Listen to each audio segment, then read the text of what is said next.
Hey, boo, let's chat. First off, let me not be rude. Happy Monday. I hope you had a really good weekend. I really do. I had one. It was restful. It's hot in Georgia. It's hot as the dickens of this bitch. But I was able to get outside and I conquered a fear. Yes, I did. Yesterday I went outside and with the help of Gaia, I was able to go live. And if you have been around, you know that is one of the things that I have feared is going live. And I still don't truly understand why. I know I've had insecurities about my looks and stuff, but I'm like, maybe it's something else. So I keep you posted. I keep you posted.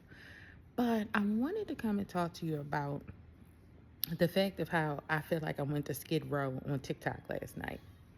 Like my feed, just my FYP is normally pretty peaceful with like the healing girls and guys, and we just really sharing stories with each other and advice and stuff, and it's really a peaceful place on my FYP. But last night I feel like I went to Skid Row. I went to a part of town that was different from the part of town that I've been in this whole time. And so that made me think, because I like to think, I like to ponder things. I like to call myself intellectual, honestly. I really would. But I went to a place where it looked like the people there aren't, they aren't close to shadow work. They aren't close to using words like healing trauma and all of this stuff. It looked toxic. You could definitely see the trauma playing out in the patterns and the things they were doing and sharing and stuff like that. So not knocking them at all, but it just really took me out of my own little world, and it helped me to see how much I've been sheltered, and I really do appreciate that because I've needed that protection during this time. But looking at them made me look back at myself, because at one point in time in my life, healed trauma, what are you talking about? I'm fine. I had some things going in my childhood that I didn't particularly care about, like poverty and stuff like that. But I grew up, I got a good job, I made good money. Excuse me, I relocated from Baltimore to Georgia, and I've been living a really, really good life. As you can see, if I could be on Cribs, I'm sure. I'm really fucking around in that moment, but what I'm saying is my life is blessed. You know what I mean? So I see the world the way I see the world. So going back to Skid Row took me back to my childhood of growing up in East Baltimore, and being in the city of Baltimore and all the violence and all the trauma bonds. You know what I'm saying? We inherited people in the hood because of where we lived and stuff like that. Like, they had to be our friends, but we were all experiencing some form of trauma.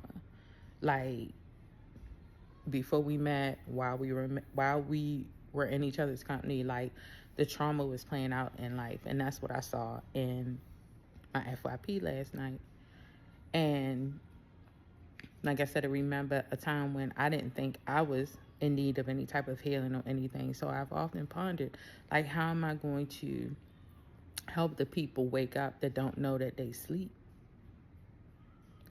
And so all I can do is just share my experiences and hope that it resonates.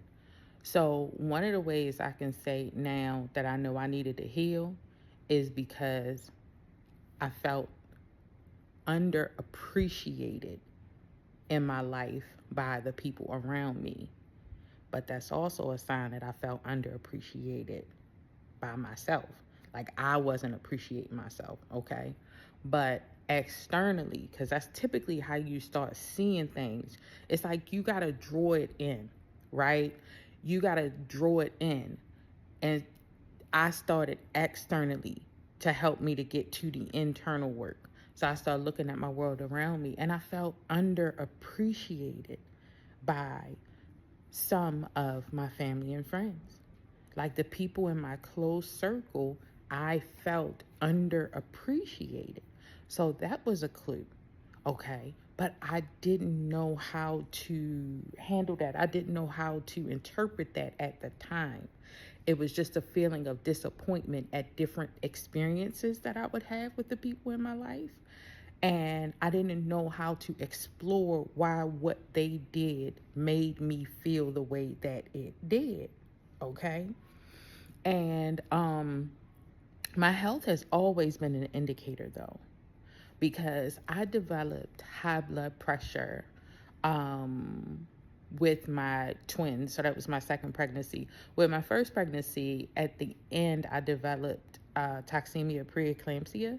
And so they had to induce my labor, but I wasn't put on any blood pressure medication or anything from that experience.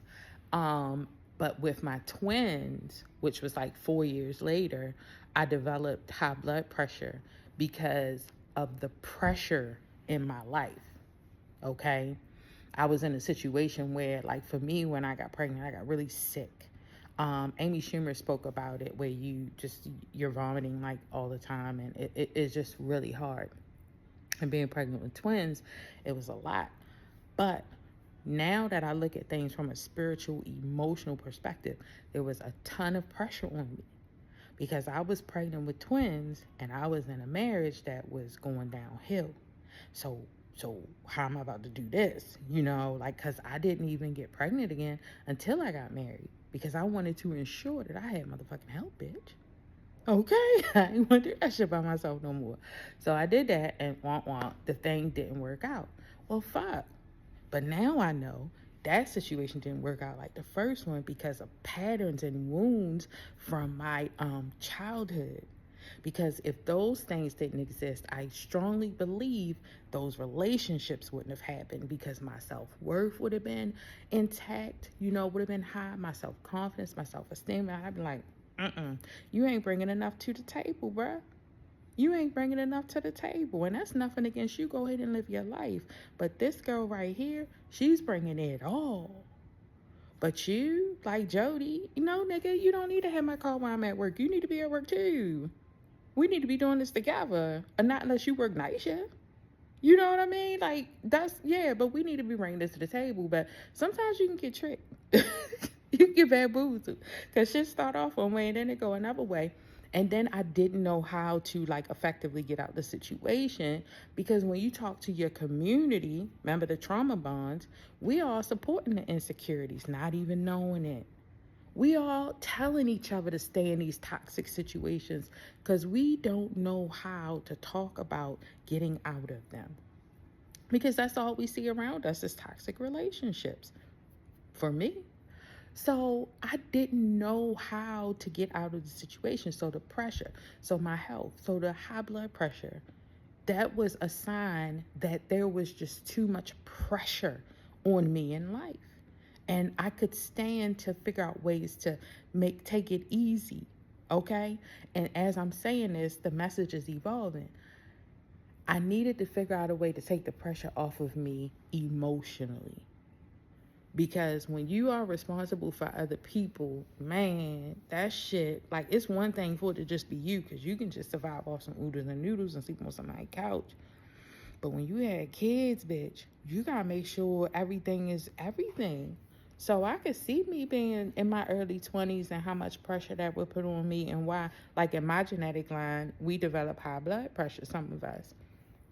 Because, just taking it all on and wanting to be this perfect mom and just give my kids, they opened me up so much because I wanted to give them just everything different, more, abundance and stuff like that. I just wanted to give them more. And so, that was a lot of pressure there, but it's just taking a look at your life, right? No matter how good it look at your life and say, is everything okay? Am I okay? Am I a people pleaser? Because that shit ran up on me. Am I out here putting other people's well-being before my own, and saying things like, oh, well, I'll take care of them and God will take care of me?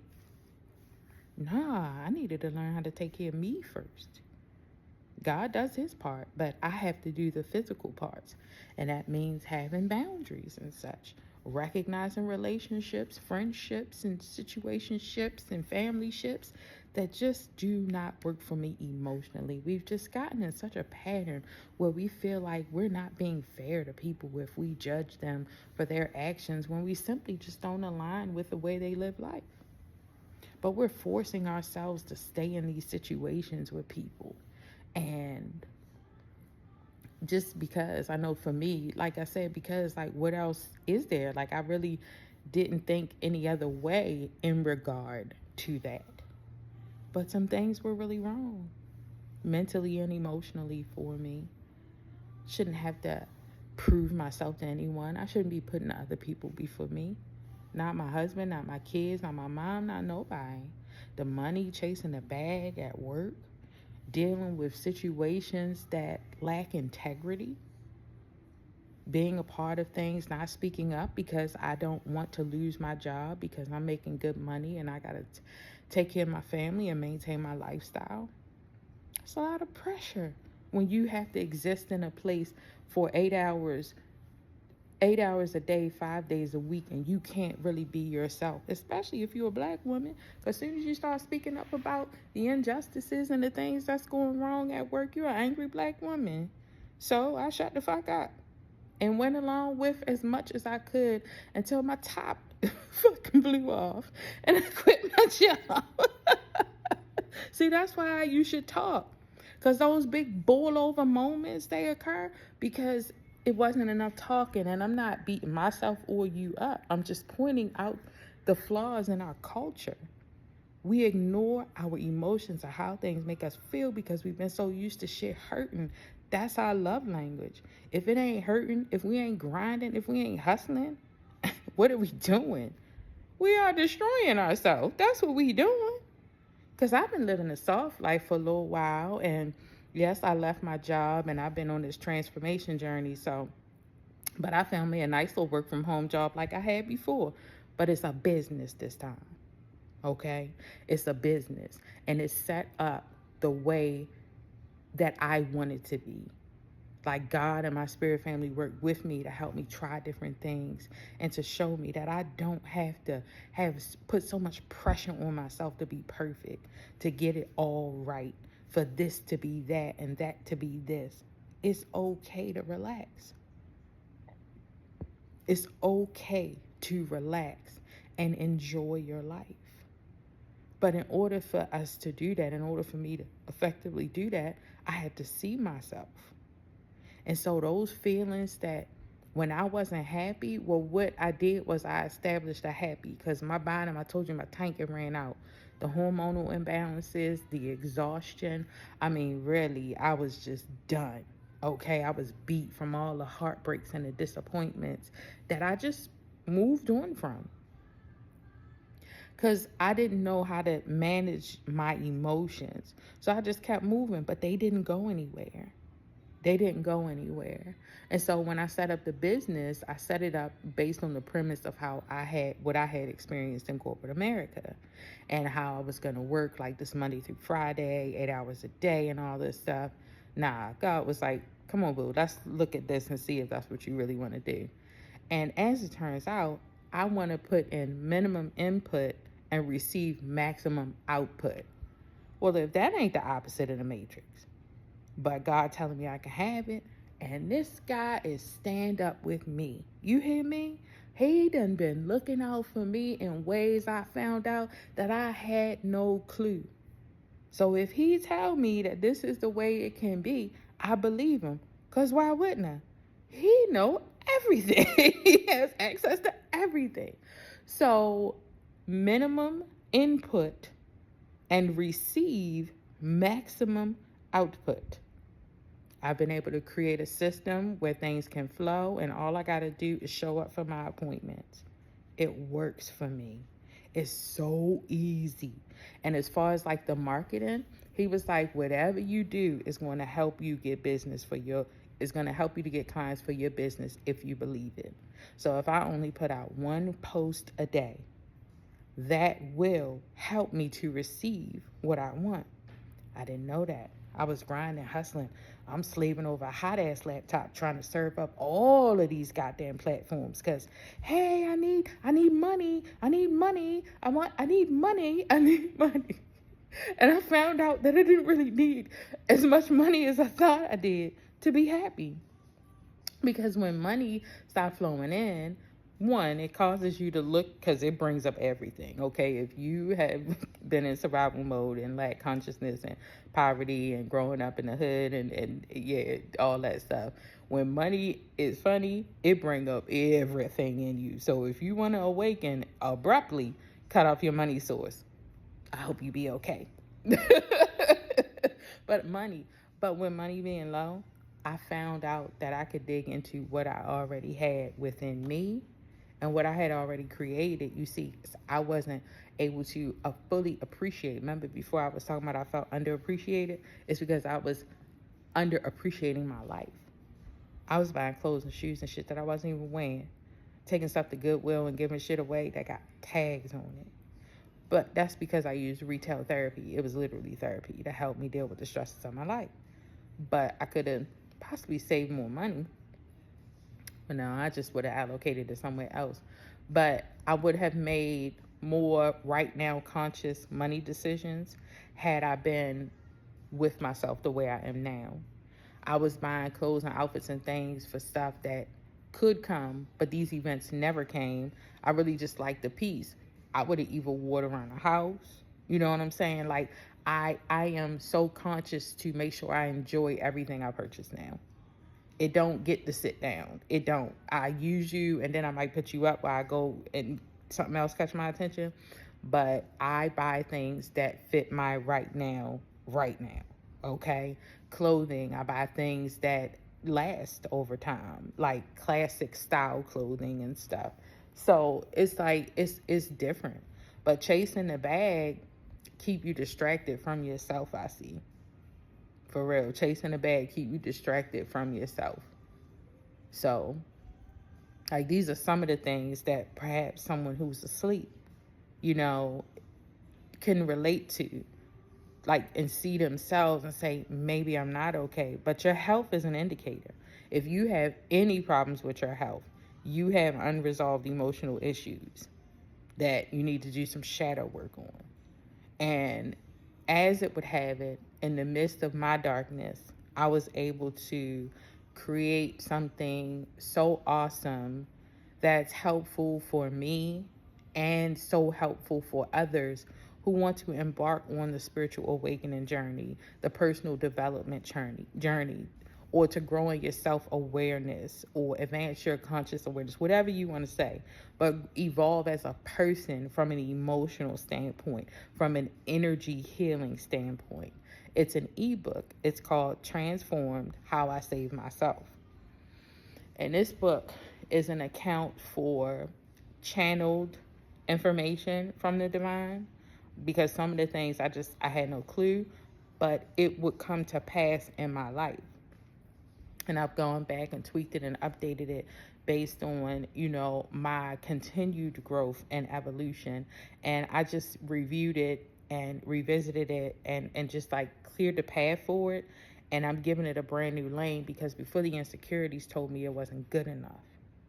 The self-worth told me it wasn't going to sell, and lo and behold, I did receive purchases. So those myths can be destroyed at this moment. I can just let those go. But it's something that is so plain and so simply put that it's like spiritual awakening for dummies, because I've tapped into information and stuff, right? And I just felt like it was so far over my head that I missed what was going on with it. Now, some shit I do grow into, and I'm fine with that. But sometimes you need something to meet you right where you are. And this book is that for me still today. It helps you to understand self-neglect. So you can really identify, because I couldn't. And this is like emotionally, okay? Self-love for me is giving yourself the emotional attention that you need at all times. If ever you don't feel good about something, you say, oh, let me understand this about myself. So, how to go from self neglect to self love. Okay. Emotional intelligence. It teaches you how to develop emotional intelligence. It talks about the chakras, the energy healing. And I know, like, people say, I want to say it right, the chakras and stuff. But when I'm talking, and when I first started reading the book that I got, I pronounced the word chakras. And I mean no disrespect to anyone, for real. But this is just the way I talk. I come from Baltimore, and by the time I try to correct myself, I be done lost my freaking thought. So I just choose to say chakras and continue speaking about what's important to me in this situation. Pronouncing that word correctly is less important to me than you understanding how to utilize the process to heal yourself. Okay? I think sometimes we can just stand to be a little easier on ourselves when it comes down to things like that, my opinion. But it talks about healing your chakras. And your chakras go all the way from your root to your crown. So you're touching on everything that is you. It also talks about childhood emotional trauma and the different things that I've seen and researched to help you understand what traumas you experienced, where you need to go within yourself to heal. See, I didn't know these things, but now I can help others to understand these things. So you can know, like, if you were molested, then that's something you need to do shadow work on. If you were abused physically, verbally, emotionally, you need to do shadow work on that, the inner work. And what that is, and also I talk about healing trauma and the stages of spiritual awakening, ascension symptoms that come with spiritual awakening. Okay? Like, I literally, in this book, and I'm so blessed to be able to have done it because it's so necessary, like, from my own standpoint of usage and from what I saw on Skid Row. Like, everybody need help. Some people are said to be, like, just the unmentionables. Like, I think about Jesus being out with the people that were like the disgust or the filth of the country, of the area, but those are the people that need the most help. Because somebody like me have access to things. Some people have no access because they are in environments where it's only toxicity. So that's the only advice they can get. So when you out somewhere and you see somebody acting a goddamn fool, hood, and they have no class, where was they supposed to get it from? This is having a little more consideration for the people we are around. I'm not saying allow fuck shit. Defend yourself, protect yourself. But also add some compassion and understanding for people. Some people were born into poverty and never got out. And I'm not talking about just money. I'm talking about mental, emotional, the support. Like, I heard this one lady I spoke to, she gave me such insight when she said this. She said, you can tell people who come from a loving home. Well, because I came from a loving home, I didn't even know that was a perspective. You know what I'm saying? I'm looking at the physical things, and it's people who really looking at, but you get hugs every day. You get kisses. Your mother walk you to school. Your grandmother watch you out the door while you cross the street. Like, you got people caring for you. A lot of us don't. And those people who grew up in those environments with parents who were drug addicted, who were full of rage and anger, those children caught all that. And I was always wondered, like, how they supposed to just grow up and get it? Watching The Wire, like, you got kids out here raising their siblings. And then we just, as a society, we cancel them or we turn our back on them when they just really asleep. They are deep asleep. They are in fear. They have been in fear since they've been born. And my heart, it just really goes out to them. It really do, because I understand some of y'all don't have nobody praying for y'all. You don't have nobody caring for y'all, hearing y'all, validating y'all, understanding y'all, letting y'all know that what was done to you wasn't right. the way your mom, your dad, your grandmom, your aunt, it wasn't right. And you didn't deserve it. You didn't deserve to be spoke to that way. You didn't deserve those beatings. You didn't deserve all that shit. But it's like we just turn our nose up to what society has created. And I'm sure if I do the research, somehow we've all been complicit in it, I'm sure. You turn your nose up at people. You figure you giving the bum down by McDonald's some money so you done did your community service. But I found out my husband actually talked to those people and gained wisdom from them and shared love with them. And I really respect him for that. But I've looked at them like, ugh, not even considering how they got there. I just assumed they did something wrong in life. You know, but no, life can fall the fuck on you. Do you hear me?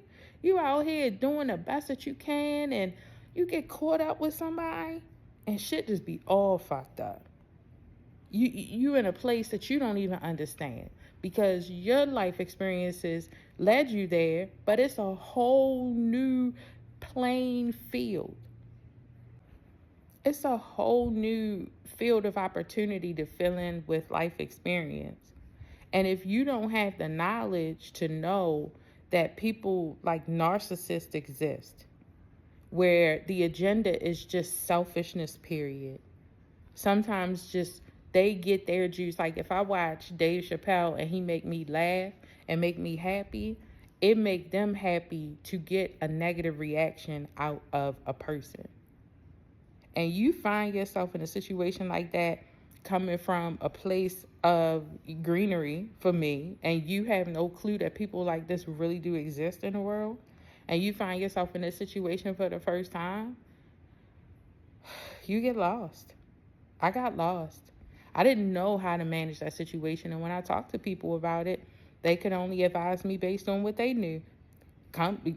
Little did I know they were narcissists themselves, or they were in narcissistic relationships as well. So what kind of advice they gonna give me? You need that ear. You need that voice, to give you different perspectives. For real. Like, you live in life and it's great, but it's always good to keep yourself open to hear from other people to make sure that you doing good by you in every way that you can. It's okay to not have it all figured out and own that shit. I love the fact that I don't know everything because I can learn so much more. Okay? And I'm all about protecting me. You know, I understand like my boundaries and stuff like that, but I'm always open to hear because somehow I can make Natasha Baylor Land run better. Yeah, I'm going to do it. If I can make Natasha Baylor Land run better, I'm going to do it. So I listen to people and I take in perspectives, and even shit I don't agree with, shit I don't understand, I hold on to it because it might come up for me later. And all I'm saying is, like, for people who are out here living in negativity all the time, toxicity, you get up every day, you go to work, you do your thing, you figure you okay. But I promise you, boo, for real, I'm not trying to project on you, but I'm telling you from somebody over here giving a different perspective. You're not all right. Mentally, emotionally, you're not all right. You're not. And I want to help. And I keep hearing from within, from God, from my spirit family, like, I don't always choose easy paths. And I don't. I really don't. Especially when I know it's people that's just being neglected. So, I take the ups and downs with things. I really appreciate the ups and I cry through the downs. And I manage my emotions with them. And I do what I have to do for me. But I just feel so compelled right now to share this Christ consciousness with those who don't even know they need it. I really do. And I pray that I can help to wake them up because they deserve so much better. They can now give themselves the lives that their parents did not give them. Where they were failed, you can make up for it now in your life. But you have to be able to recognize how your past is living in your present, and that's what's keeping you from being in your true happiness.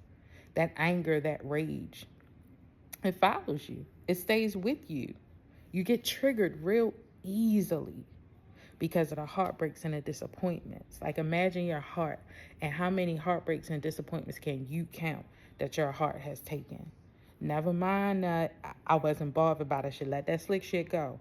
Nah, I'm all right. I'm good. Fuck that bitch. She ain't doing nothing to me. Yeah, that shit hurt. It did. Let's say it's possible that it could hurt. So, how many possible heartbreaks and disappointments have you suffered? And how much time have you effectively spent talking through those situations, healing that trauma by talking through them with yourself, seeing yourself, vindicating yourself, knowing you ain't deserve that shit? You know, understanding that you received gobs of unfair treatment. You know,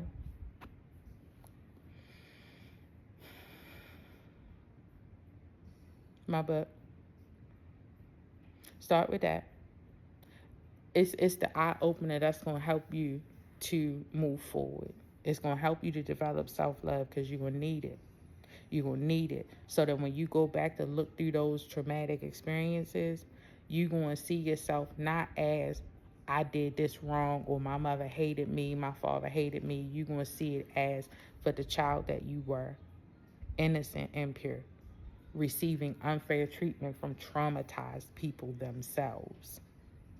And you will be able to love yourself more, because when you connect the dots from those situations, you're going to see how it's played out in your life and your decision making. And you're going to be easier on yourself, because you're going to understand that you made a lot of decisions about you through the mindset of a traumatized person, unhealed trauma. You couldn't make good decisions. You can't make good decisions from there. From guilt, from shame, from blame, anger, frustration, rage, depression, sadness, anxiety, worry. You can't make good decisions for yourself from there, in my opinion. I believe they will continue to beget decisions just like the ones you made before, because the mindset you were in. You didn't have a different perspective of yourself. But you deserve your own love. And you deserve healing. You do. I love you. I do. I don't know you, but I pray often for the collective, and I think about people like yourself who don't know how much they've been hurt, who don't know how much baggage and weight, emotional weight, that they are carrying. The person who does not know that their poor heart can't take one more. One more. So, got this out. This is healing for me. This is healing for me. So, I love you. I hope you start taking better care of yourself. And I really do hope you will go over to my website, the link is in my bio, and purchase my ebook, Transformed: How I Saved Myself, because I believe, like, wholeheartedly, that you will gain a new perspective of yourself by embracing this guidance that I have created for you. All right, you have a good day.